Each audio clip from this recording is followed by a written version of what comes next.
inicio en esta sesión del Instituto de Sociología Política de la Academia Nacional de Ciencias Morales y Políticas, que dirige el doctor Rosendo Fraga, analizando el resultado de las elecciones del 23 de febrero de la República Federal de Alemania. Un agradecimiento especial a todos los expositores que se encuentran en Europa, en Alemania y en Estados Unidos. Y además quiero mencionar que el doctor Julio Burman se va a sumar por problemas que tiene a las 19 horas.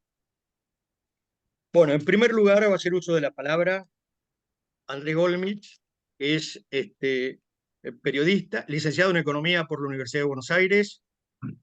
Eh, Además es periodista, corresponsal político y forma parte de la redacción del Deutsche Welle. Y bueno, Andrés, estás en el uso de la palabra. Eh, es un halago desde ya la invitación, así que les agradezco mucho a Carlos y a Rosendo. Estoy habituado a otro público, así que es un desafío también. Primero, un disclaimer. Trabajo en varias funciones efectivamente para Deutsche Welle en Berlín. Mi exposición va a ser a título personal y no refleja necesariamente las opiniones del canal. Vamos a seleccionar algunos puntos, habrá omisiones que podrán tocar los otros colegas que vayan a participar. La complicación principal al preparar esa intervención no fue la falta de tiempo, sino todo lo contrario, una realidad sobrecargada. Cada día nuevas noticias en Alemania y afuera, en el complejo Trump, Ucrania, aranceles, etcétera. Ya no se puede, como hacemos a veces, la película internacional, bajarle el volumen y ponerla en el fondo. No, la película internacional, global, y la película de Alemania post-elecciones, cada día nos dieron algo en volumen alto y están entrelazadas. Si tuviera que ponerle título a esto, utilizaría una frase que usó mucho Friedrich Merz, el probable canciller de Alemania, y otros dirigentes en todos estos días. Cada día dijeron: Alemania está de vuelta, Deutschland ist zurück. El título que yo le pondría es: Alemania está de regreso, pero ¿a dónde? Esa sería la pregunta. El resultado electoral fue el peor resultado de la socialdemocracia en la historia de la República Federal Alemana. Fue el peor resultado victorioso de la Unión Conservadora. Hubo pocas sorpresas con respecto a las encuestas. La alternativa para Alemania llegó a superar por poco el 20%. Algunos teníamos que el 21 o 22 de las encuestas fuera a ser finalmente un 25%. No lo fue. Los verdes perdieron, pero poquito. Lo salvó su nicho luego de una malísima gestión y mucho desgaste de sus figuras en el gobierno. Una sorpresa fue la izquierda, que se creía muerta y no solo ingresó al Parlamento, sino que sacó el 8%. Y hubo otro partido, el de Sarah Wagenknecht, que venía de la izquierda, que produjo una fractura en la izquierda, que parecía que subía mucho. Esas fueron los resultados de elecciones en el este de Alemania, pero se quedó afuera por una decena de miles de votos, con una agenda sobre todo antibelicista. Probablemente haya una gran coalición de la socialdemocracia y la Unión Conservadora. Va a ser una gran coalición bonsai. ¿Por qué? Tiene el 45% de los votos y el 52% de los escaños. Para poner en contexto, la última gran coalición de Merkel, la de 2017, tuvo el 56% de los escaños. Si nos vamos a la primera gran coalición de la historia en el 66, que no fue producto de unas elecciones, sino un cambio de gobierno durante la legislatura con el canciller Kissinger, tenían el 90% de los escaños en un Bundestag que tenía 3 partidos.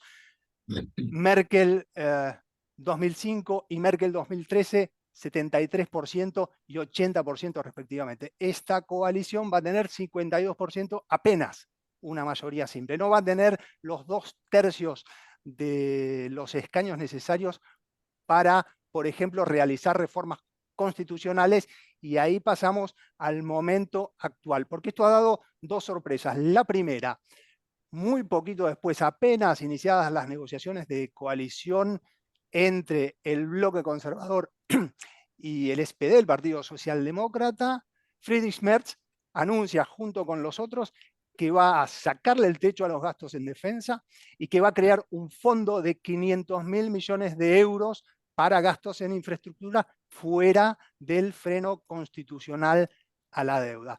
Esto fue visto para muchos como una, digámoslo, una traición electoral, una falta de palabra, un fraude. ¿Por qué? Porque hasta en la plataforma electoral, hasta en el programa electoral, negaba que se fuera a tocar el techo o el freno constitucional a la deuda. Segundo, por esto que hablaba o que les contaba de que no va a llegar a los 2/3 necesarios para reformas constitucionales, van a este fondo que se creó de 500.000 millones de euros y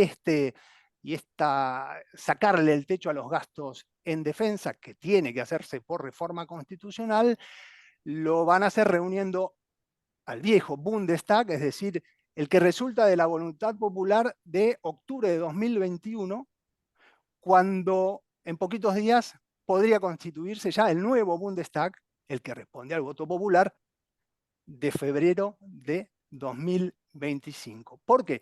Porque no pueden hacer esas reformas en el nuevo Bundestag y para eso van a usar también los votos del Partido de los Verdes, que en este Bundestag que se va sí puede ofrecerle esa mayoría necesaria. Entonces comienza esta coalición con dos tragos amargos. El primero es justamente esto que se considera una palabra devaluada, no es la primera vez del canciller o del futuro probable canciller Friedrich Merz que lo hace, y además por este recurso que es legal, por lo menos hasta ahora el Constitucional el viernes en su última decisión le dio luz verde a este procedimiento, pero como decimos en Argentina, demasiado flojo de papeles desde el punto de vista de la legitimidad democrática. ¿Qué va a pasar? La política, la opinión pública es bilardista. Si esto no funciona, bueno, entonces recurriremos a esto de que lo que mal comienza, mal acaba, de que todos estos procedimientos no podían augurar nada bueno. Si sale bien, recurriremos a el pragmatismo, a resaltar el pragmatismo, el coraje, el liderazgo para tomar decisiones en momentos importantes. No sabemos, pero pensemos, por ejemplo, sin poner paralelos en los contenidos, pero sí en este tipo de quiebres con respecto a lo que venía, lo que pasó en Argentina con Carlos Menem. ¿Cuál es el mandato de las elecciones? Principalmente controlar la cuestión migratoria y superar la crisis económica múltiple de Alemania. Esas son las cuestiones concretas. En abstracto yo diría que lo que está en juego es recuperar la confianza en la clase política en tanto profesionales de la gestión del Estado. La pandemia, el tema migratorio, los pésimos resultados del gobierno que se va y el fracaso como gobierno fueron un gran golpe a la confianza en la clase política y en la democracia en momentos en que el mundo está asaltando a las élites. Tomemos un libro que leí y que creo que está muy divulgado ahora en Argentina, por lo menos, La rebelión del público, de Martín Gurri, que habla mucho de eso. Tomemos a Milei, tomemos a Trump, ¿qué es lo que es tan atractivo de ellos? Es lo ejecutivo, y pido disculpas por irme un poco de Alemania. Ese Milei sacando ministerios de un pizarrón en la campaña y después haciéndolo realmente. O Trump en prácticamente un show el día que asumió en un estadio deportivo con sus órdenes ejecutivas, ¿no? 100.000 efectivos a la frontera, aranceles para acá, aranceles para allá. El público no sabe efectivamente si eso finalmente va a ser un triunfo, va a salir mal, no sabe si se va a bloquear, pero lo seduce mucho esa fuerza ejecutiva. Y si lo ponemos en contraste con lo que sucede en Alemania, por ejemplo, donde se buscan los consensos, donde los programas originales de gobierno finalmente son diluidos por la negociación para formar una coalición, el desafío justamente es ese, un ejecutivo de coalición que justamente se muestre capaz de transformar la realidad positivamente. Para muchos es la última oportunidad que tiene el sistema político tradicional antes de colapsar y que tome el control otra fuerza disruptiva, antisistema, de ultraderecha, como quieran. Es la última oportunidad. De la situación de Alemania me gustaría tocar algunos puntos. Llevamos 2 años de caída del PBI, leve pero caída. Hoy salió el dato de uno de los institutos de investigación económica para este año, crecimiento del 0,2. Es decir, en el mejor de los casos, más o menos cero, un crecimiento plano. La transición energética iba a ser el gran relato de esta década y del futuro gobierno. Seamos benévolos y digamos marcha lenta. Algunos dicen que fracasó. Sí hay algunos desarrollos positivos en la superficie, pero no alcanzan a tapar las noticias malas que nos llegan desde todo punto de vista de la economía, baja de la producción industrial, también con tendencia negativa. No es monótona la caída, hay caídas y bajadas, pero la tendencia es negativa. El último dato de producción industrial fue positivo, veremos lo que pasa. Una infraestructura deficiente, ferrocarriles con problemas. No estoy hablando de Argentina, estoy hablando de Alemania. Digitalización, burocracia. No es que haya faltado dinero, hay mucho dinero en inversión pública incluso, pero a veces el freno es la burocracia, el freno son los problemas de planeamiento, lo que demoran en hacerse las autorizaciones para que las grandes obras o los grandes proyectos de energía puedan llevarse a cabo. Complejo de educación también está en emergencia, no solo desde el punto de vista de edilicio, sino también de personal, con un déficit de personal constante en Alemania, maestros sobrecargados. La vivienda, ni hablar. La promesa del anterior gobierno eran 400.000 viviendas por año, no se llegó, pero ni de cerca a eso, en un país que quiere atraer cientos de miles de inmigrantes legales, trabajadores calificados. Ya hoy tenemos una crisis de vivienda. Salarios reales vienen recuperándose, pero hay mucha heterogeneidad. Hay amplios sectores con bajos salarios que significan para amplios sectores de la población, perdón, la redundancia, jubilados, empleados de los sectores de salarios más bajos, excluidos de consumos y de hábitos que antes suponían, se daban por hecho. Y para esto, y termino con este tema, viene la gran amenaza, que es China, y la gran amenaza que es ahora también Estados Unidos, amenazas a babor y estribor. Estados Unidos además venía de convertirse en el primer socio comercial y primer destino de las exportaciones alemanas. Ahora parece que el plan estadounidense de Trump es, por un lado, debilitar el dólar, a la vez reforzar su papel como reserva internacional, cobrando por eso, e incorporar además en el entramado a la cuestión de seguridad. Hace pocos días, como jefe del Consejo de Asesores Económicos, se llama Stephen Miran, como Miran, y el paper es, lo puse en español, es una guía para el usuario para la reestructuración del sistema global de comercio. El paper está en inglés, pero yo lo traduje para... Ok, y después, si quieren para una segunda vuelta o para el resto, por si me alargué, quería hablar de ultraderecha, quería hablar de rearme y quería Bueno, hablar de lo... Pero lo tenés dejamos oportunidad. para... Bueno, está en la sala Ezequiel Vistoletti, Luis Vistoletti, porque tenía problemas de conexión. Bueno, entonces le vamos a ceder la palabra a Ivo Hernández. Voy a obviar la presentación, así Hugo, avanzamos, por favor. Bueno, ok, muchísimas gracias. Bueno, como siempre, un honor estar con todos ustedes. Mis más cordiales saludos E igual que Andrés, suscribo esas palabras. Yo me siento siempre muy honrado de que me consideren para discutir aquí estos temas. En el caso de Alemania, tengo algunas cosas que quisiera compartir y me interesaría mucho luego en la discusión conocer sus puntos de vista, porque Alemania es un país que ha estado viviendo un poco escondido, escondido de sí mismo, escondido de la gente, que no entiende muy bien lo que sucede allí y que le está llegando la hora de la sinceridad. Es un país que tiene que pasar a una especie de madurez política. La clase empresarial es muy madura, es muy funcional. La clase política está realmente de capa bastante caída. Lo que hemos visto como resultados electorales y lo que acaba de presentar Andrés con esos números que nos dio nos reflejan que sin ser muy dotados podemos ya rápidamente saber que el próximo gobierno va a ser muy débil. Y va a ser muy débil además porque le va a tocar varias cosas. Alemania no tiene crecimiento, para no decir que tiene una recesión en puertas. Endeudar va a producir un crecimiento artificial, endeudar al país. El país no tiene cultura de deuda. Eso es una cosa importante porque es un país que no sabe ni manejar inflación ni sabe manejar deuda.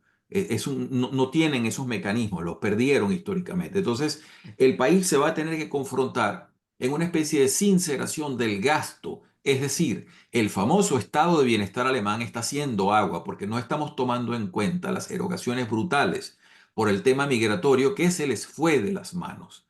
Eso es una cosa que la hemos discutido aquí en varios puntos y es un gasto enorme en Alemania. Si todos sabemos que los tres pilares de gasto de un gobierno son educación, defensa y salud, pues estamos ya viendo que educación y defensa están comprometidos. El sistema de salud está haciendo aguas.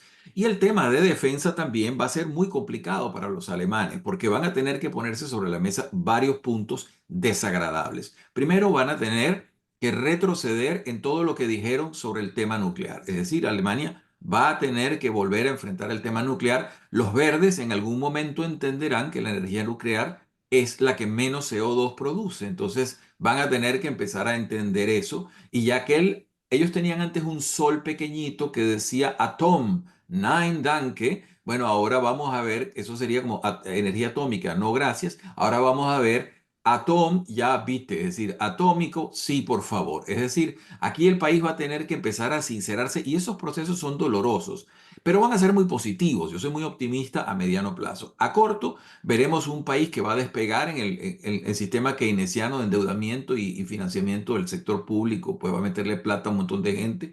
Si no hacen los recortes necesarios, esa plata se va a perder, se la va a tragar el monstruo burocrático que es ya descomunal. Quien les habla estuvo muy metido en el sistema educativo, lo conozco bien y sé que el sistema de universidades alemán es simplemente un barco que si no se reforma se va a pique. Eso es demasiado grande, demasiado costoso y lo que se subsidia es demasiado absurdo. Tiene que buscar formas en las cuales la empresa privada participe. Es un país que insiste en ver a la ultraderecha como fantasma, pero a la vez tienen unos partidos de izquierda que son aterradores y una señora que hizo una coalición. El marido fue el que fundó esa Die Linke, ese señor se llama Oscar Lafontaine. El marido de esa señora ahora la sacó a ella con una especie de cachascascán, de agarra lo que puedas y la llamaron la coalición Sarah Wagner. A mí me parece eso espeluznante populismo visto desde el punto de vista latinoamericano. Y también, como lo hemos dicho acá en otras oportunidades, el fenómeno de ultraderecha va a haber que sentarse y hablar. Yo no sé ni siquiera si son ultraderechas, eso es una colcha de retrasos en donde hay personas relativamente razonables hasta unos sujetos que hay que ponerles camisa de fuerza. Y hay de todo metido. Y va a haber en algún momento que sentarse a hablar con ellos porque ya ignorarlos es lo que los ha hecho crecer. El AfD es uno de los problemas que tiene, es que negarlo ha hecho que se vuelva el misterio. Yo traté de llevar uno de los sujetos en el estado donde yo laboraba. Yo traté de llevarlo a la universidad para que el sujeto hablara. Vamos a escucharlo a ver qué es lo que va a decir. Pues la universidad en pleno me vetó al sujeto. Y entonces yo le dije, mire, yo no tengo ningún interés particular. Lo que quiero es que venga uno de cada partido y de su charla. No. Entonces, claro, todo lo prohibido es deseado, ¿no? No hay que ser muy misterioso en esto. Entonces, evidentemente el voto de la AfD ha crecido y la Alemania del Este, que se siente también, a pesar de que ha recibido ingente cantidad de dinero, a pesar de que ha recibido todas las bondades, que tienen una cantidad de beneficios que ni siquiera se imaginan ya porque los asumen como normales, ellos siguen viéndose como los relegados. Y entonces ese partido ha crecido allí, tiene una fuerza parlamentaria. Lo que estamos viendo es un drama, porque a partir del 25 tenemos un nuevo parlamento y va a haber que negociar con esa gente, es del veintitantos por ciento de los votos y no están incluidos en el gobierno. Entonces, ustedes no pueden evadirlos, es decir, en algún momento hay que sentarse a hablar con ellos, como primera medida. Segunda medida, el tema Putin. El tema Putin desnuda en Alemania una carencia estructural. Antes Alemania tenía una cosa que se llamaba Ostpolitik, es decir, los lineamientos para trabajar la política hacia el este. Ellos llaman el este, es todo lo que antes era de Polonia para allá, ahora sería un poquito más, ¿no? De este Polonia hacia Ucrania y tal. Eso hay que reformularlo, eso hay que replantearlo, eso no se ha hecho, eso es una cosa que viene desde los años 70. Y repito, la clase política alemana, esto no es Helmut Schmidt, esto no son la gente del pasado, estos son sujetos hechos a trancas y a barrancas. Merz es un hombre que parece como jamás ha tenido un cargo de ejecutivo de ninguna forma y está tratando de hacer lo mejor que puede. Viene de la industria privada, por cierto, de una sucursal de BlackRock. Entonces el sujeto trae algún poco de calle. La mayor parte de los sujetos con quienes está tratando jamás han tenido una función pública fuera ejecutiva, no han manejado dinero, no han creado un empleo. Entonces, estamos ante personas que tienen realmente retos muy profundos.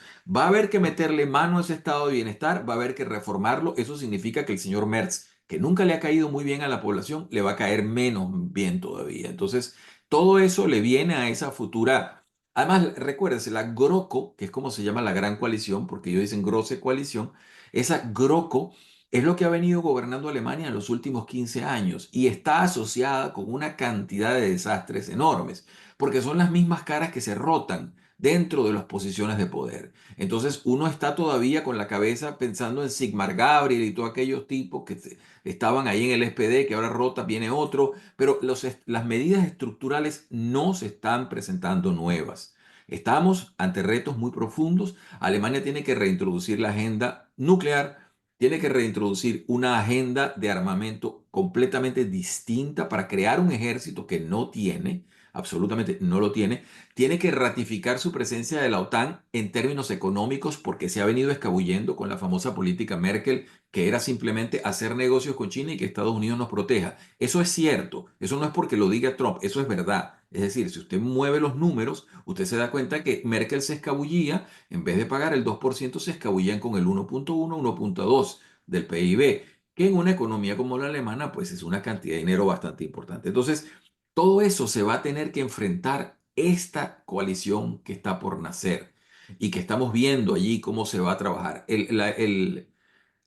No había visto la metáfora esta del bonsai. Pudiera ser, sí, que quede. Yo lamento mucho que el Partido Liberal no esté, porque era un partido que compensaba un poco las situaciones. Infortunadamente no le llegaron los votos y la situación está complicada. Va a haber que lidiar con esta ultraderecha. Si no, esa ultraderecha, yo no sé por qué la llaman así, pero el AfD va a crecer. Porque las cosas que se niegan crecen y hay que simplemente ponerlos a hablar y que se equivoquen y la gente se dé cuenta que son unos sujetos, repito, ahí hay dos o tres, no todo el mundo está loco en ese partido, hay gente que piensa y tienen algunas ideas. Por supuesto, tienen sus atrabiliarios también, como sucede en toda la política, pero lo importante es que los sujetos empiecen a hablar. Tengo entonces como cierre de punto, repito, yo no diría tanto que Alemania está de vuelta, como dijo Merz, yo usando las bondades de nuestro castellano le diría Alemania está revuelta, que es una cosa un poco distinta, pero más exacta de lo que está pasando. Es decir, el señor Merz, yo creo que por su falta de experiencia ejecutiva no se imagina el toro Miura que le están preparando, porque en lo que empiece a gobernar y tome una medida, el país se le va a venir encima, porque todas las medidas que tiene que cortar son de sinceración, de recorte, de rebalanceamiento de presupuestos, de replanteamiento del gasto público, y esas son simplemente todas cicuta para la vida de un político. Es decir, esas son las cosas que a los políticos no les gusta hacer. El endeudamiento le va a comprar un poquito de popularidad un tiempo, si lo logra pasar, pero ya se ve que los verdes pusieron pues el peaje, dijeron nosotros llevamos 100.000 millones de euros para nosotros y toda la supuesta agenda. Ya no se habla, como se hablaba hace unos 2 años, de la famosa Energiewende, esa palabrita, el cambio de la energía. Ya eso no existe, ya eso quedó, ya nadie la nombra, los medios la tiraron ya a la basura. Ya nadie habla de la emergencia climática. La señora von der Leyen ya dijo, señores, lo del 2030, olvídense que ahorita hay otras emergencias. Entonces ya uno se da cuenta cómo Europa tiene que enfrentar sus monstruos y sus monstruos creados. Uno de ellos es Vladimir Putin. Anótenlo como pie de página, que es muy posible, y esto lo hablaremos, si Dios lo permite, dentro de 1 o 2 años, cómo Europa volverá a comprar gas ruso, bajo otros términos, pero muy seguramente, porque no tienen todavía una política energética que les haya permitido salir de la emergencia en que los sumió Rusia. Con esto creo que cierro mi participación. Quedo cordialmente pues a la orden de todos para hablar más en detalle, porque hay otros puntos que se pueden profundizar. Muchísimas gracias a todos. Se ha conectado Ezequiel Luis Vistoletti, cedo el uso de la palabra. Bueno, comienzo por una imagen de la situación actual aquí en Alemania y en particular en la ciudad de Berlín. La ciudad de Berlín aparece hundida en la basura. Literalmente aparece hundida en la basura. Desde hace alrededor de una semana, el servicio de recolección de basura, de residuos, debido a un paro más entre tantos otros en el marco de los servicios públicos e incluso de las empresas privadas, realiza paros totales y absolutos. Literalmente la ciudad aparece hundida en la basura.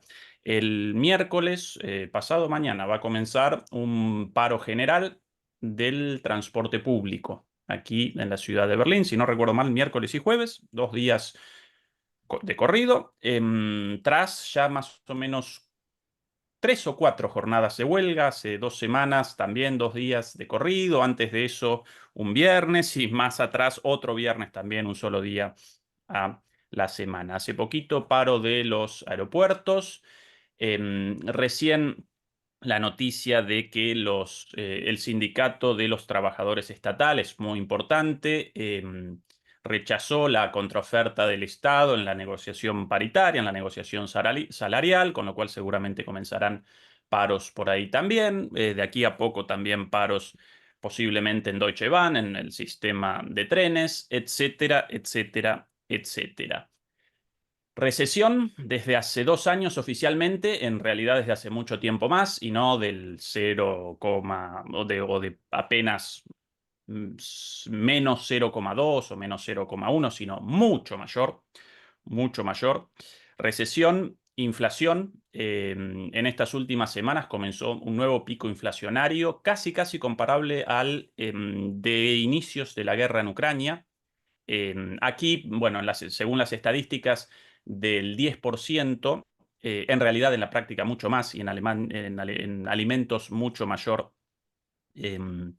Aún esto responde en parte a, bueno, distintas cuestiones técnicas, pero también a la manipulación de las estadísticas, sin lugar a dudas. Y recuerden que un 10% de inflación real frente a salarios estancados, bueno, representa un 10% de pérdida real del empleo. No realicemos una comparación desde la perspectiva argentina con una carrera entre la inflación de los precios y la inflación de los salarios. No, los salarios completamente estancados, y eso solo en 2022. A partir de ahí, nuevamente, después desaceleró la inflación, hoy día de nuevo otro pico inflacionario. Desindustrialización a un nivel y a una velocidad inaudita, con el cierre de plantas, de industrias con historias de más de 100 años, ¿sí? Incluso por ahí la declaración de algún dirigente de la Volkswagen relativa a que a que Volkswagen podría realizar una reconversión de esas plantas recientemente cerradas hacia la producción de tanques en el marco del nuevo paquete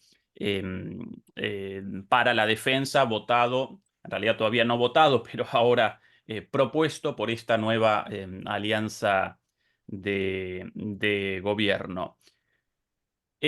Además de esta crisis económica terrible, con un aumento del precio de la energía también, por momentos escasez el precio de la energía, todo esto ligado a la guerra en Ucrania y al posicionamiento completamente irracional asumido no solamente por Alemania, sino por toda Europa. Además, una crisis política. Y si lo quieren también, naturalmente, bueno, todo esto sumido en una crisis civilizatoria y cultural occidental. Es el contexto. Es el contexto de Alemania. Cierto que no aparece en el aire, esto no representa una excepción, presenciamos el fin de 500 años de hegemonía occidental, ¿sí? No ya europea, sino occidental. En este contexto, una decadencia europea en su conjunto terrible, y Alemania aparece como el otrora motor de Europa, como uno de los países más afectados, en una situación insostenible, insostenible. Esto no comienza con la guerra. Esto ya había comenzado antes, sin lugar a dudas, pero la guerra representó el catalizador, el acelerador de todo esto. Recuerden que Rusia representaba el principal proveedor de energía en una relación muy beneficiosa, tanto para Alemania como para Rusia. El envío de gas bueno, bonito y barato de Rusia y la venta de manufacturas alemanas como contrapartida, ¿sí? Bueno, la guerra determinó naturalmente la interrupción de ese flujo energético. Por cierto, uno de los gerentes de la BASF, aquí la llaman BASF o BASF, bueno, quizás los más veteranos como yo lo recuerden, en realidad la principal empresa química del mundo, no solo de Alemania, del mundo, pero la recuerden por los disquetes, los VHS, la recuerdan, por lo general generan productos para la industria, pero a veces comercializaban productos también minoristas. Bueno, según el gerente general, en su momento, cuando comenzó la guerra, después desapareció, cancelado, como tantos otros, yo incluido también,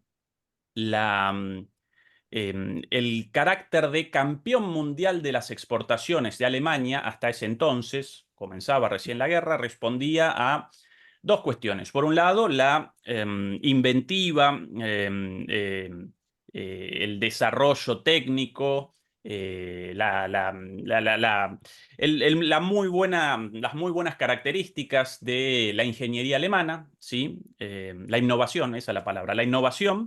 Y en segundo lugar, a la energía rusa, a la energía barata rusa, indispensable para un país industrial, no para un país exportador. Bueno, eso desapareció. Y en realidad desaparecieron las dos cosas, porque hoy Alemania también aparece superada también en cuanto a la iniciativa y a la inventiva por los chinos. Qué mejor ejemplo que los autos eléctricos. Pero claro, desapareció la energía rusa, buena, bonita, barata. En realidad no desapareció porque Rusia todavía despacha esa energía, o en realidad los europeos todavía realizan compras de energía rusa casi al mismo nivel que antes, solo que a través de intermediarios a un precio mucho mayor y naturalmente también de Estados Unidos, ¿sí? El reemplazante de todo esto y, por cierto, el responsable de la voladura de los gasoductos Nord Stream 1 y Nord Stream 2. Esto es un secreto a todas las voces. Cuando todavía participaba en Deutsche Welle, recuerdo que en las charlas antes de que comenzaran los programas, todos los analistas de allí lo presentaban como una obviedad, el hecho de que el atentado terrorista contra la infraestructura crítica energética de Alemania fue perpetrado por su principal aliado dentro de la OTAN, los Estados Unidos. Así lo presentó el propio Biden en sus palabras frente a Scholz. Vamos a realizar lo imposible para que no comience el flujo de gas a través del Nord Stream 2. Al poquito tiempo apareció volado por los aires, un gasoducto ruso-alemán. Esta es la situación, estas las políticas de Alemania. En gran medida, esto responde a una cooptación de las élites, a cuestiones ideológicas, a muchas cuestiones analizables de distintas dimensiones, pero por sobre todas las cosas un deterioro profundo de la democracia, a partir del cual clases gobernantes accionando, motorizando políticas abiertamente contrarias a los intereses nacionales de Alemania y de Europa en general, y no ya solo de las clases populares, sino incluso del empresariado alemán y del gran empresariado alemán también, perdiendo dinero a lo loco, cerrando sus fábricas, ¿sí? Muchas de ellas llevadas a Estados Unidos por la política de apertura a la reindustrialización con capitales alemanes saliendo de aquí. Bueno, en gran medida eso responde a que la sociedad alemana no reacciona. Las sociedades europeas en su conjunto no participan, aparecen sumisas, inactivas, pasivas, no reaccionan ante esto, más allá de estos atisbos, estos chispazos a través de partidos de la nueva extrema derecha, en este caso de la AfD, por otro lado aparecía como un fenómeno interesante la alianza, o aparece aún la alianza Sara-Wagenknecht con una política contraria a este rumbo, también por fuera del sistema, pero desde la izquierda, no desde la derecha, pero en total representan el 22% la AfD y el 5% la alianza Sara-Wagenknecht, todavía muy poquito. Con lo cual el nuevo gobierno va a perseverar en la misma línea, va a establecer una línea de continuidad, y en todo eso, además, otra de las cosas predichas hace 3 años por este humilde servidor, apareció Trump. ¿Sí? Lo vaticinamos mucho tiempo atrás. Puede reaparecer Trump, una política de sumisión total a Estados Unidos y de enfrentamiento total a Rusia. No solamente para Ucrania representa una tragedia, sino que para Alemania también. Generen un acuerdo diplomático con los rusos cuanto antes. Bueno, determinaron acompañar a Estados Unidos como furgón de cola, y de repente Estados Unidos protagonizó un giro de 180 grados y hoy aparece Trump en negociaciones directas con Putin, no por pacifista, no por humanista, sino porque quiere retroceder en ese escenario para redireccionar la política exterior de Estados Unidos contra China. Y Europa y Alemania aparece completamente excluido y bueno, incluso humillados, y con gestos, bueno, como los gritos entre Trump, Vance y Zelensky en la Casa Blanca, la humillación a Macron unos días antes, a Starmer, bueno, Scholz ni participa, pobre, y Merz, bueno, lo mismo, ¿no? Un ex BlackRock, nada más y nada menos, un ex empleado de una financiera, de una agencia de deuda estadounidense. Perdón, no una agencia de deuda, sino un fondo de inversión estadounidense. Esa es la situación en Alemania. Esa es la situación en Alemania. Una crisis terminal, irreversible, con un gobierno completamente a la deriva, una sociedad pasiva y la ciudad hundida en la basura, 2 días paro de transporte, desindustrialización, inflación, recesión, crisis en todos los ámbitos, mal humor generalizado. Sí, no, presento más o menos de alguna manera un panorama claro de esto. Esta es la situación actual. Después podemos comenzar debates sobre cuestiones específicas, pero este desastre no responde a los factores ligados a política interna, recién mencionados antes tanto por Andrés como por Ivo, si un problema con la AfD aquí, o un problema con la transición energética, que llamada Energiewende por allá, o bueno, la vuelta de la energía nuclear sí o no, no. Acá aparece un fenómeno mucho más grande y frente a esta situación, Alemania acelera en dirección hacia el iceberg, ¿sí? Hacia el caos total. Esa es la situación, y redondeo ahí mi análisis. Gracias. Bueno, muchas gracias, Ezequiel. Seguidamente le cedemos la palabra a Santiago Juncal. Muchas gracias, Carlos. Bueno, primero que nada, agradecer nuevamente a la Academia Nacional de Ciencias Morales y Políticas por esta invitación. Y bueno, a mí me parece que, en primer lugar, hay 3 hechos salientes que nos dejó la elección del 23 de febrero que creo vale la pena rescatar. El primero de ellos tiene que ver con, un poco lo mencionó Andrés al principio en su exposición. Se trata de un resultado que va a hacer que termine gobernando una coalición que incluye un espacio político que sacó su segundo peor resultado desde la fundación de la República Federal, junto con otro espacio político que sacó el peor resultado electoral de toda su historia, ¿no? O sea, todo esto, me parece a mí, ya revela una suerte de situación de debilidad de origen que no se puede pasar por alto. Pero además me parece que va acompañada esa situación de una sensación de extrañamiento por parte del pueblo alemán, ¿no? Porque es una situación verdaderamente inédita. En segundo lugar, la elección dejó también algo interesante sobre el voto joven. El voto joven está mucho más polarizado que el voto en general. Si uno mira los resultados de la franja etaria que va entre los 18 años y los 24 años de la población, va a ver que, por ejemplo, las mujeres votaron el 34% a la izquierda. Es decir, ganó la izquierda con mucha claridad. Cuando en el voto general la izquierda sacó menos del 9% de los votos, sacó el 34% entre las mujeres y el 15% entre los varones de esa franja etaria. Es verdad también que entre los varones ganó Alternativa para Alemania, con el 25% de los votos. Entonces, ahí se abre un interrogante interesante, me parece a mí, sobre cómo se van a dar las disputas políticas a futuro, ¿no? Teniendo en cuenta esta situación tan conflictiva que, por ejemplo, Ezequiel marcaba muy bien en términos de la conflictividad sindical.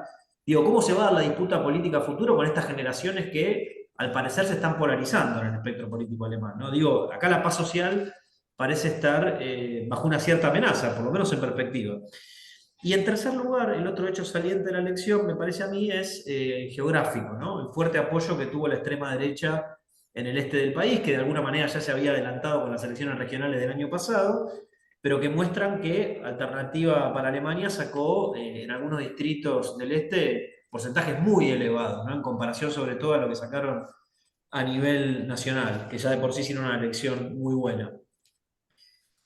Ahora, a mí me parece que más allá de los resultados de la elección, también vale la pena poner un poco de foco en cómo se está dando, cuál es la modalidad que adquirió el proceso de negociación entre la socialdemocracia y los partidos de la Unión para formar gobierno, ¿no?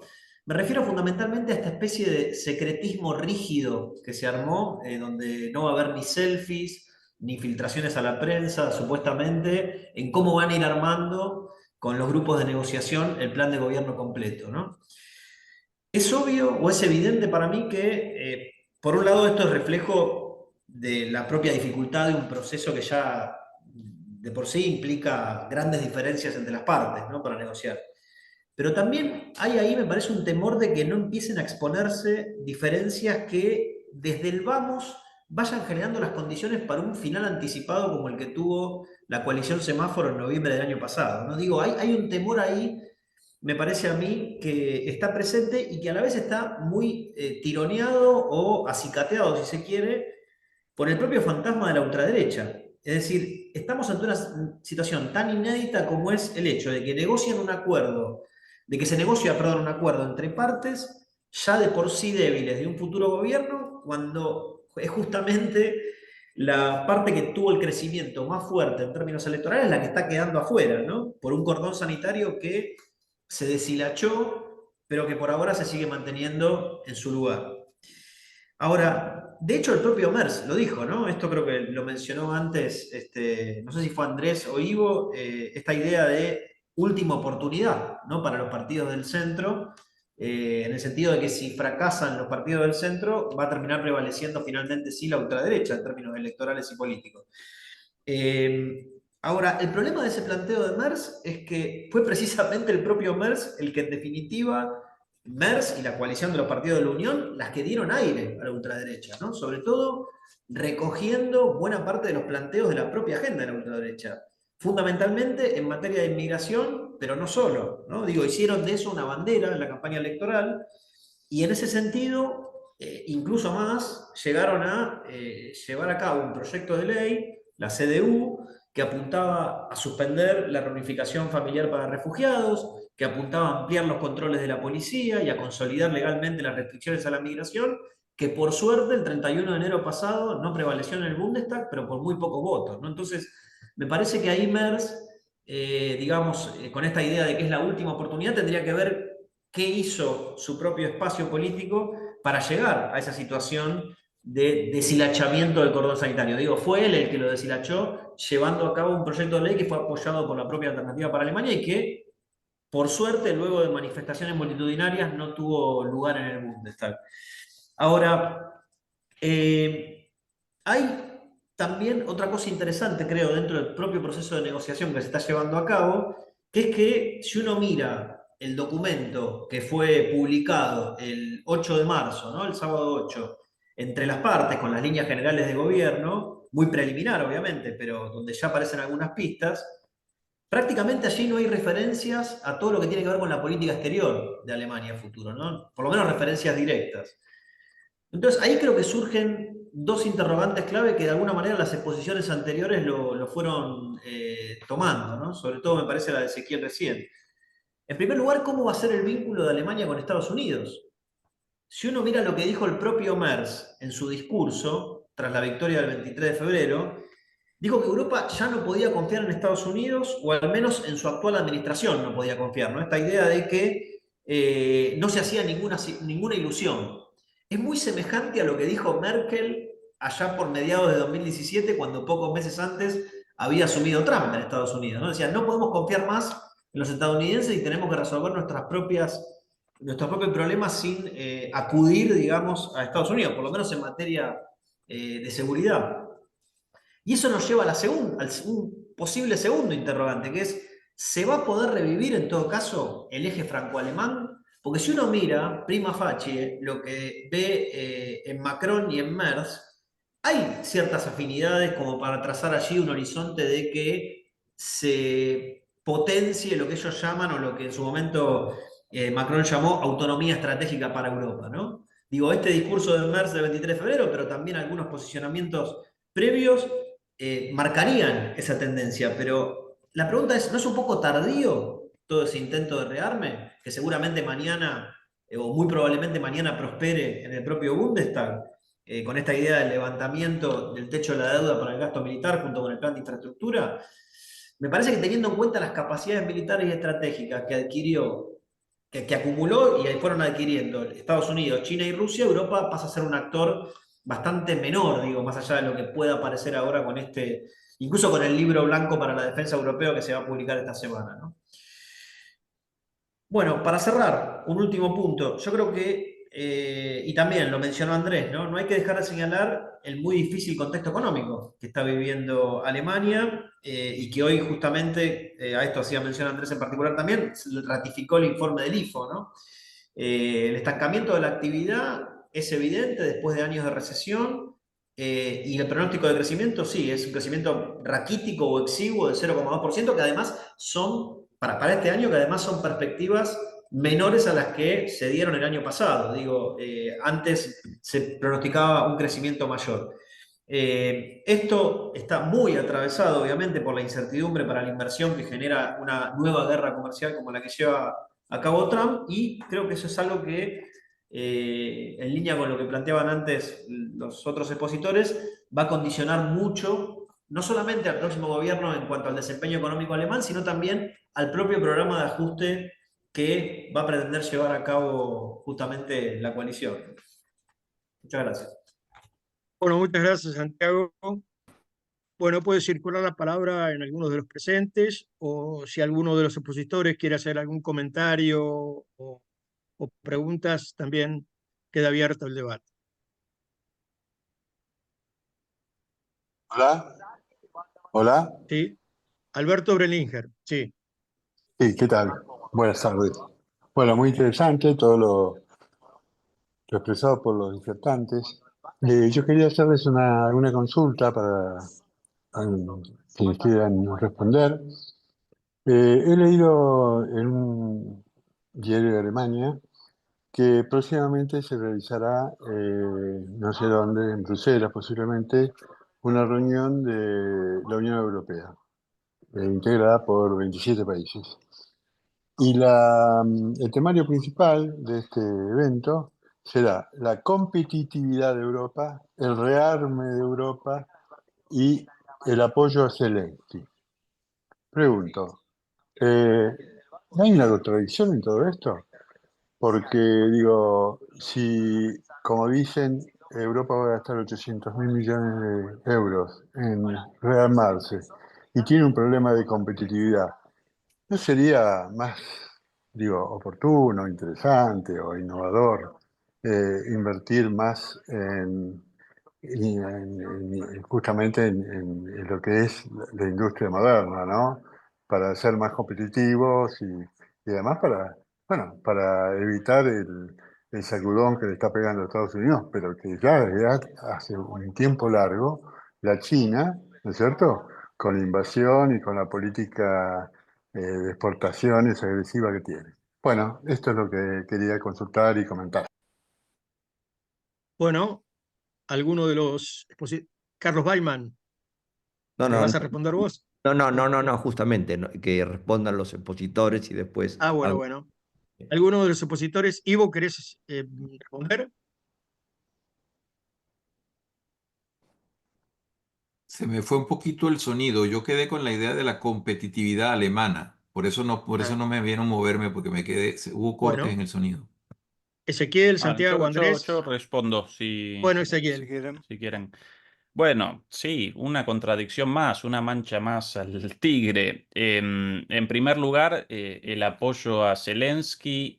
Bueno, en primer lugar, Zelensky representa un muerto vivo. ¿Sí? Zelensky abandonará el gobierno de Ucrania de aquí a poco y en su lugar muy probablemente aparecerá Zaluzhny, en su momento el comandante en jefe de las Fuerzas Armadas ucranianas, desplazado por el propio Zelensky debido a su caída en todas las encuestas de opinión y el ascenso en el marco de la guerra de esta figura como comandante en jefe de las Fuerzas Armadas. Por ende, Zelensky determinó su salida y su envío como embajador a Reino Unido.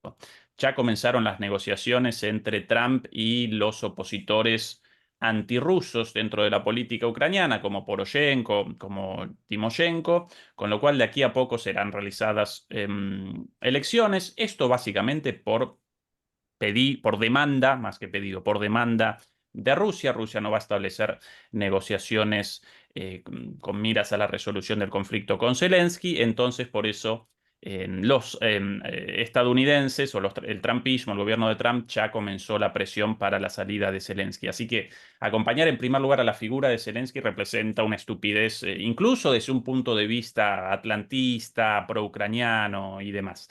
En segundo lugar, esa guerra ya parece perdida.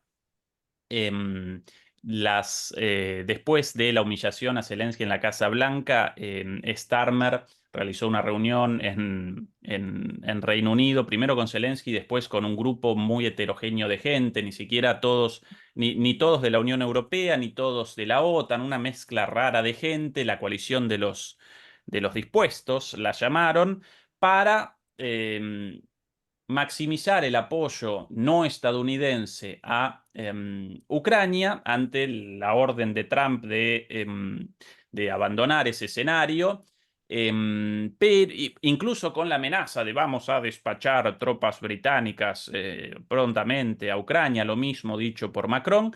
Pero después de ese primer anuncio realizaron una aclaración. Esto solamente con el apoyo de Estados Unidos. Y Estados Unidos ya había establecido claramente, y después lo estableció nuevamente, que no va a convalidar el envío de tropas europeas dentro del marco del artículo 5 de la OTAN, del Tratado de Defensa del Atlántico Norte, a partir del cual si Rusia respondiese contra esas tropas y generase la muerte de soldados británicos o franceses, debería responder en su conjunto todo el bloque de la OTAN, incluido Estados Unidos. Así que eso simplemente, todas estas sobreactuaciones en cuanto a la defensa de Ucrania aparecen en el marco de, bueno, una escenificación previa a lo que ya comenzó en realidad, básicamente la sumisión a la decisión de Estados Unidos, primero de Zelensky tras la reunión en Riyadh, y bueno, el acuerdo entre su jefe de gabinete, Yermak, y Marco Rubio, el secretario de Estado estadounidense, para presentar este plan de alto el fuego por 30 días. Bueno, eso connotaba naturalmente una capitulación de la posición inicial de Ucrania. Y los europeos inmediatamente después, cuando hasta ese momento rechazaban el diálogo con el malvado de Putin, Rusia quiere conquistar Europa y toda esta perorata vacía propagandística y sin el más mínimo fundamento en las relaciones internacionales. Bueno, los europeos inmediatamente después de eso comenzaron con sus publicaciones. Qué bueno el intento de alto el fuego de Trump, así que ya todos en fila detrás de la política de Trump. En ese contexto, Ursula von der Leyen presenta este plan completamente delirante de 800.000 millones de euros para la defensa, pero cuando debía después de eso responder preguntas sobre el origen de esos fondos, de esos 800.000 millones de dólares caídos del cielo, bueno, abandonó la conferencia, no respondió absolutamente nada, con lo cual todo eso bueno, sencillamente palabras al viento.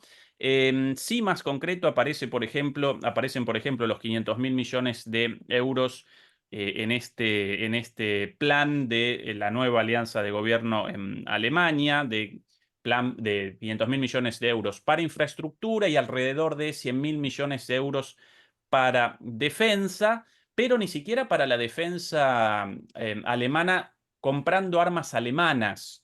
¿Sí? Y ahí Macron, con quien carezco por completo de simpatías, realizó un buen punto. Los europeos deberíamos comenzar un proceso de restitución de nuestras Fuerzas Armadas y de la defensa comprando armas europeas, más en un periodo de crisis, y no realizando la compra de aviones F-35 estadounidenses, como quiere Merz, ¿no? Recuerden, Merz, un ex BlackRock, ¿sí?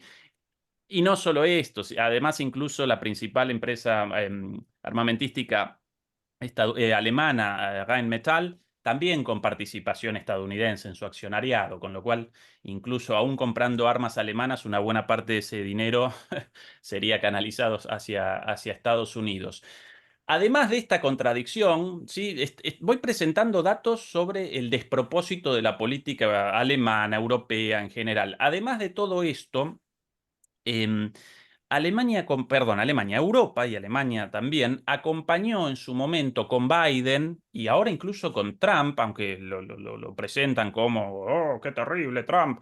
Trump realizó anuncios de todas estas cosas durante un año de campaña y ahora parecen sorprendidos. No, bueno, esto ya es sabido por todo el mundo, menos por ellos. Bueno, Estados Unidos comenzó una política, o aparece embarcado en una política cada vez más hostil hacia China, precisamente por la competencia económica de China. Y China representa el principal mercado, el principal socio comercial de Europa y la única posible salida de esta situación terrible tras el corte de la energía rusa y esta desindustrialización hacia el lado de Estados Unidos. Pero, a pesar de esto, en lugar de generar mejores relaciones con China, acompañaron todos los pedidos de Estados Unidos para, en las reuniones del G7, incluso en otros foros internacionales, acompañar esta idea de China representa un desafío para todos nosotros. Lo iban a caracterizar como un enemigo y por presión de algunos políticos europeos, finalmente lo presentaron en el último G7, la mención a China como un desafío estructural o una tontería así, pero acompañaron también, por ejemplo, a pedido de Estados Unidos las tarifas, los aranceles a los automóviles eléctricos chinos. Claro, nadie puede contra los automóviles eléctricos chinos, mejores que ya no solamente los Tesla, los estadounidenses, sino también mejores que los alemanes y además más baratos, ¿sí? A pesar de los aranceles. Entonces, además de todos estos desatinos, además presenta Alemania y Europa en general una política cada vez más hostil hacia China, el ganador de todo esto, el futuro y la única posible salida para Europa de esta situación. Entonces, sí, efectivamente, contradicción tras contradicción. Y remacho lo dicho anteriormente, en el trasfondo de esto aparece el deterioro de la democracia, porque acá presenciamos clases dirigentes motorizando políticas abiertamente contrarias a los intereses nacionales, más allá de cualquier posicionamiento ideológico. Si una política de un país genera la destrucción ya no solo de sus clases populares, sino también de sus clases altas, sus clases medias, su industria, su burguesía nacional, de todo eso, su infraestructura, bueno, evidentemente esas políticas no responden al interés nacional. Bueno, en ese caso deben reaccionar los ciudadanos de ese país, rechazando eso en la medida de lo posible en términos democráticos y estableciendo otro gobierno. Bueno, en el sistema político alemán no aparecen alternativas a esto. Aparece la AfD, por lo menos con una política distinta con respecto a Rusia y con la banderita de la migración, ¿no? El chivo expiatorio de los partidos de extrema derecha. Alianza Saga-Wagen es solo con el 5%, pero nada más que eso. Así que estas las contradicciones y la perseverancia en esta línea hacia la autodestrucción. Bueno, muchas gracias. Carlos Baiman, por favor. Tenemos apenas unos minutos para hacer Sí, el cierre. una pregunta simplemente. Pareciera que la perspectiva económica en los próximos años es un deterioro sustancial del nivel de vida de sectores importantes de la población, incluyendo sectores altamente organizados y con fuerte capacidad de movilización política. Y mi pregunta es si ustedes piensan que la consecuencia va a ser un fortalecimiento de AfD, lo que transformaría a AfD obviamente en un contendiente mucho más fuerte para llegar al gobierno. O sea, ¿por qué este deterioro del nivel de vida de sectores importantes de la población? Por todos los factores que ustedes han presentado. La competencia con China es un proceso de largo plazo, en el cual Alemania hasta ahora ha estado perdiendo, digamos, perdiendo mercados en Asia y también en Europa. En la industria automotriz, en las industrias basadas en ingeniería mecánica, etcétera, los chinos están haciendo cosas con niveles similares de calidad y a precios muchísimo más bajos. Esto va a llevar a un deterioro continuado de las condiciones de vida de la clase trabajadora en la industria manufacturera. Uno de los factores que distinguían a Alemania de otros países de Europa Occidental y de Estados Unidos era la persistencia del sector manufacturero como una parte muy importante de la población económicamente activa. Seguramente va a haber un mucho mayor desempleo en la industria, digamos, pérdida de puestos de trabajo en la industria manufacturera, con sus altos sueldos, excelentes beneficios, etcétera. No necesariamente mayor desocupación, porque mucha de esta gente va a conseguir trabajos, pero de menor calidad, que de todas maneras genera niveles muy altos de descontento. Y por otro lado, está el problema de Alemania y otros países de Europa están entre dos fuegos, Trump por un lado, Putin por el otro. Inevitablemente va a haber un proceso de rearmamento que va a implicar necesariamente la duplicación o más del gasto militar en los próximos 5 años. Y eso va a generar inevitablemente recorte de otras partidas, como ser gastos en infraestructura y gasto social. O sea, la consecuencia de todo esto va a ser crecimiento del descontento. De modo que mi pregunta es si ustedes piensan que AfD va a ser quien capitalice este descontento. Y por Bueno, favor, yo cualquiera de los que puedo. quiera responder lo hace. Bueno, Santiago, Sí, Andrés, sí, bueno, o Santiago, yo. sí. Es lo mismo. Después empezá Santiago. vos si querés, Breves, por Andrés. favor. Ok, ok, Después yo. breve. Sí, yo creo que sí. Estamos viviendo un momento gramsciano, con esa cita de el viejo mundo está muriendo, el nuevo todavía no nació, en ese claro oscuro nacen los monstruos, esa frase que ya está hasta en los fileteados de los camiones del Banco Central, del mercado central, está en todos lados, pero es verdad, lo que hay hoy en la clase política es perplejidad, no saben lo que va a pasar ni saben cómo va a reaccionar. En cuanto a alternativa para Alemania, uno de los datos es que en los bastiones de la vieja Alemania industrial y minera, la socialdemocracia ya los perdió, y los perdió a manos de Alternativa para Alemania. Es decir, que yo creo que sí es la última oportunidad. Si fracasa este proyecto, o si se rompe el gobierno, y bueno, a partir del 20-22% que tiene, se va a ir para arriba, yo creo que va a ser el único partido que va a capitalizar. Y si me permiten un minuto más sobre si es ultraderecha o qué es. Lo que importa es esto: el programa de Alternativa para Alemania es por momentos liberal, adhiere a la economía social de mercado, por momentos es conservador, es reaccionario en lo que tiene que ver con la identidad de género, la salud reproductiva, restrictivo con la migración, etcétera, anti-euro, quiere desarmar la Unión Europea. En el programa no aparece Hitler, en el programa no aparece Auschwitz.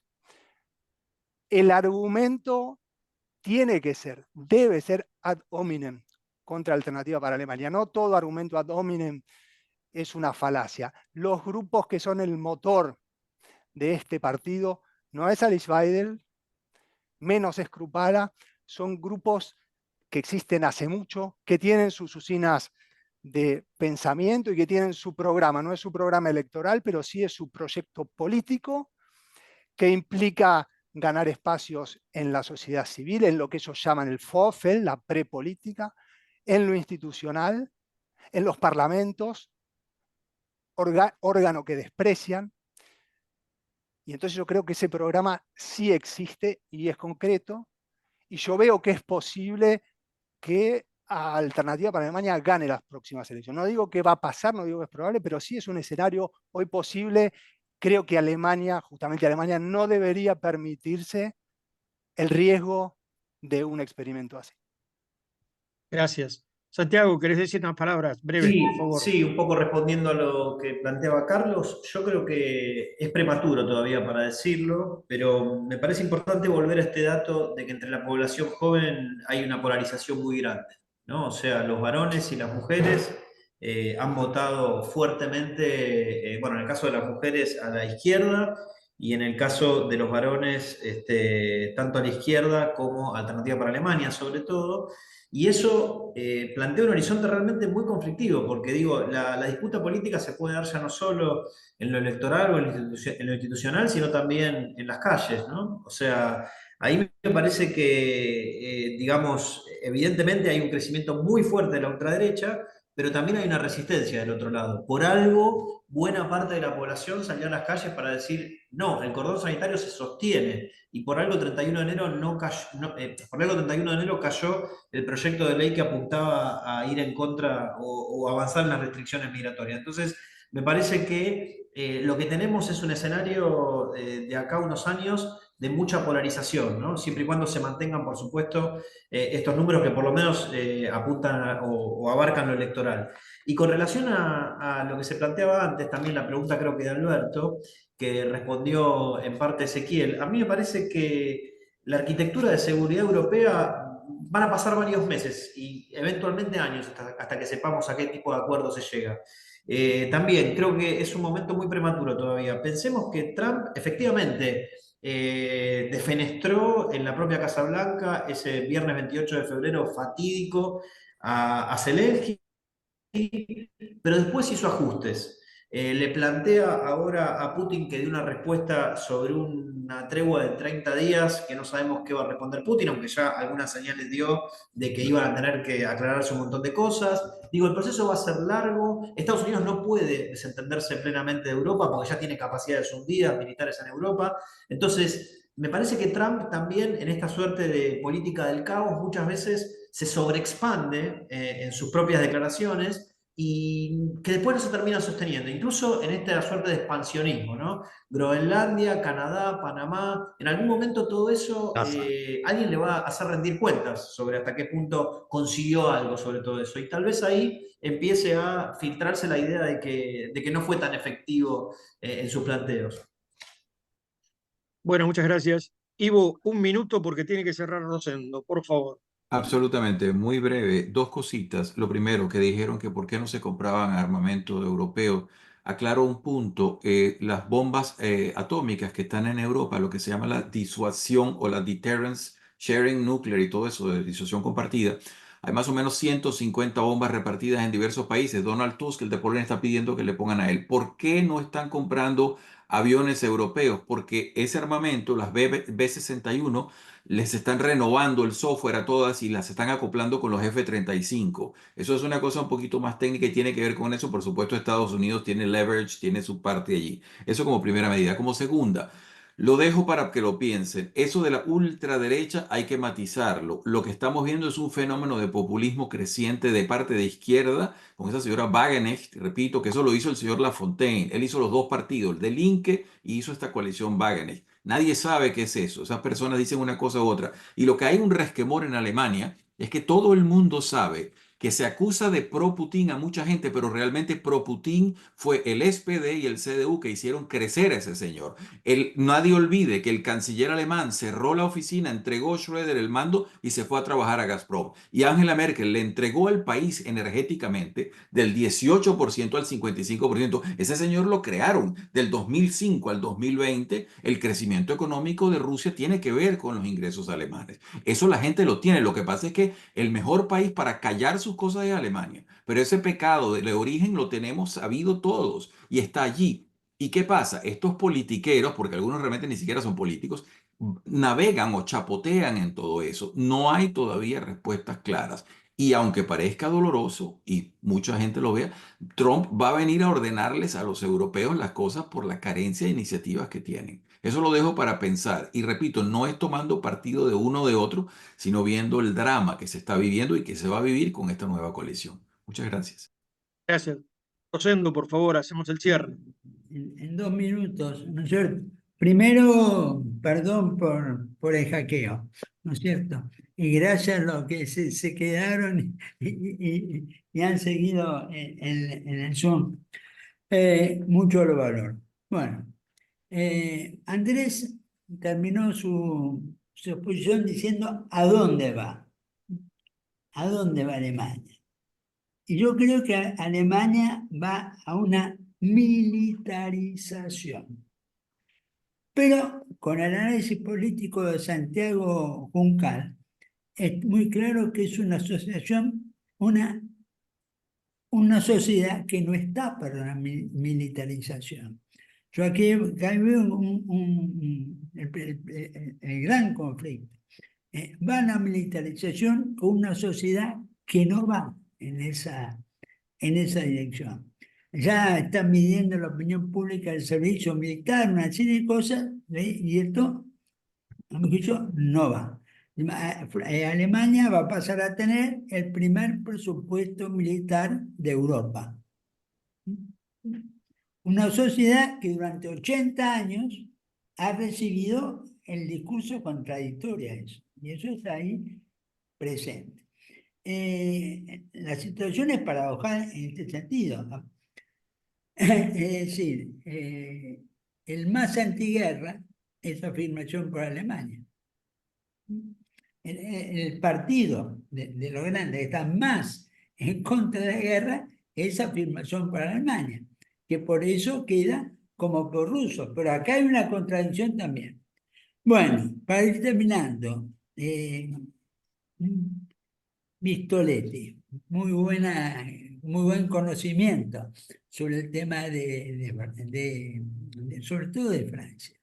En este momento está liderando Europa Francia, no Alemania. Francia. Francia ha hecho algo que es extender su poder nuclear a los otros 26 países de la Unión Europea. Oficialmente ha hecho que ese poder nuclear es el paraguas de toda la región. Como es el único país de Europa que tiene armamento nuclear, ha tomado la decisión de compartirlo con el resto de Europa. Esto, bueno, ¿cuál es el punto? Francia tiene en este momento 297 proyectiles nucleares, o sea, a propulsión nuclear. Tiene 4 barcos a propulsión nuclear y cada uno puede mover 4. Ahora, Rusia tiene 500 enfrente. Rusia tiene 500 enfrente. Es decir, cualquier especulación del punto de vista militar sobre un conflicto entre Europa, ¿no es cierto?, entre Europa y Rusia, no tiene espaldas militares hoy Europa para tener.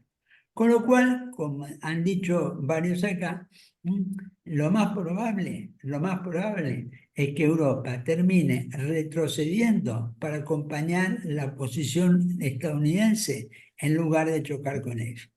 Muchas gracias a todos y nos vemos el tercer lunes del mes que viene, espero sin hackeos. Gracias. Gracias, Ivo. Bueno, muchas gracias. Santiago.